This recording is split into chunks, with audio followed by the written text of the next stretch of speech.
Na habari ya wakati huu, na mbele yangu nipo na mchambuzi Hamisi Junior JR, kijana mwenye majina ya Kibrazili. Hamisi, tuambie kuelekea mchezo wa kesho. Simba anasharuhusu magoli mawili tayari.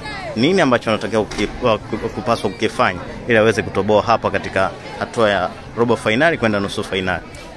Kwanza tufahamu tu moja kati ya michezo mgumu ambao Simba anakwenda kukutana nao ni mchezo wa kesho, kwa sababu ukitazama namna ambavyo aliruhusu mabao mawili katika ardhi ya ugenini, hakuweza kushinda bao lolote katika michuano hii. Ukishinda bao katika ardhi ya ugenini inakupa advantage. Kwa hiyo ataingia kwenye pressure mbili. Pressure ya kwanza, asiruhusu bao la aina yoyote, kwa sababu akiruhusu bao inaweza kaongeza uwiano mkubwa wa mabao, kwa sababu akifungwa atakuwa anatakiwa ashinde mabao 4-1 ili aweze kufuzu katika hatua inayofuata. Kwa hiyo unaona namna gani ambavyo Fadlu Davis na kikosi chake wana pressure kubwa kuelekea mchezo huu, lakini so far so good.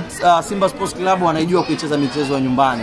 Tukumbuke wameshakuja timu mbalimbali katika mchezo ambao watu wengi waliamini Simba Sports Club anatolewa dhidi ya AS Vita Club kutoka DR Congo. Simba anakuja kushinda bao la mwisho, bao ambalo lilikuwa kimiani na Clatous Chota Chama, mchezaji wa sasa wa Young Africans. Kwa hiyo naweza nikasema tu kwamba namna ambavyo Simba walitengeneza mashambulizi, namna ambavyo walidominate mchezo katika ardhi ya Misri pale katika mji wa Ismailia, inaweza kukupa indicator ya kwamba Simba wanaweza wakaenda kupindua matokeo. Lakini kuna kitu ambacho wanaweza wakakifanya kama ikawa ni tunaweza kusema key katika mchezo huo. Cha kwanza, mpira una phase 4, phase ya dakika 15. Dakika 15 za mwanzo wana winga ambaye ana kasi kweli kweli, lakini concentration kidogo inapungua sana anapofika kwenye final third, ambayo ndio ilikuwa na tatizo kubwa sana kwa Simba katika ardhi ya ugenini. Kwa hiyo kwangu mimi Kibudeni si Prosper na Elie Mpanzu Kibisawala pamoja na Jean Chalea Hua wanapaswa kuweza kuwa na mind kubwa, hasa mind ya kiutu uzima wanapofika kwenye eneo la mwisho, kwa sababu kama ulitazama mchezo uliopita walipiga takriban mashuti 18 kuelekea katika lango. Mengine alienda nje, lakini mengi attempts zilikuwa zimefika kwenye lango la Al Masry, lakini utulivu katika eneo la mwisho ulikosekana. Kwa hiyo dakika 15 Simba wakiweza kuachieve walau bao moja, inaweza kawa na faida kwao. Kwa sababu gani?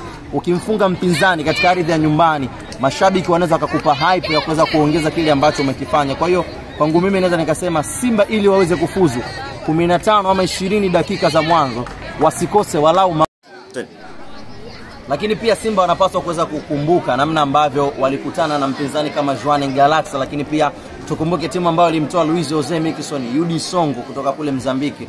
Walikuwa na confidence ya hali ya juu kwa kuamini kwamba wanaweza wakashinda katika mchezo wa nyumbani, lakini mambo yakaja tofauti, walifungwa mabao 3. Kwa hiyo Simba wanapaswa kuingia na mind ya kuwaheshimu Al Masry, lakini waangalie namna ambavyo wanapaswa kucheza, kwa sababu moja kati ya udhaifu ambao Simba nao ni katika eneo la defense, kwa sababu wanamkosa Shefondo Malone. Kwa hiyo kama Shefondo Malone atakuwepo, asilimia kubwa ya usalama katika eneo lao la ulinzi itakuwepo. Lakini kwangu mimi wasiwe na overconfidence, wakaamini kwamba mechi inachezwa katika uwanja wa Benjamin Mkapa, tuna asilimia kubwa ya kufuzu.